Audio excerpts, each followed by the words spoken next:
পুরুষের যত্নে প্রেম থাকলে নারীর পৃথিবী স্বর্গ হয়ে ওঠে। সত্যি বলতে লাইফের পারফেক্ট মানুষের চেয়ে পার্মানেন্ট মানুষটা বেশি জরুরি।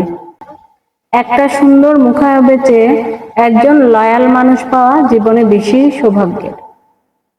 কার পাশে আপনাকে ভালো মানায় তার চেয়েও গুরুত্বপূর্ণ কে আপনার প্রতি কতটুকু দায়িত্বশীল এবং যত্নশীল। জীবনের রূপ আর অর্থবিত্তের চেয়েও এমন একটা মানুষ থাকা বেশি জরুরি যে আপনার থাকার সময়ে মাথার উপর একটুখানি ছায়া হয়ে পাশে থাকবে, আপনাকে বুঝবে, বুঝাবে, সারা জীবন মানিয়ে নিয়ে একসাথে পথ চলবে। শুধুমাত্র কারো সৌন্দর্যে আপনি সারা জীবন আটকে থাকতে পারবেন না, যদি না আপনি সেখানে মানসিক শান্তিটা খুঁজে না পান। যদি আপনি একসাথে ভালো থাকতে না পারেন, জীবনে চলার পথে একজন দায়িত্ববান সুন্দর মানসিকতার মানুষ পাওয়া যে কোনো মানুষের জন্যই পরম সৌভাগ্যের, অনেক বেশি শখের এবং সুখের।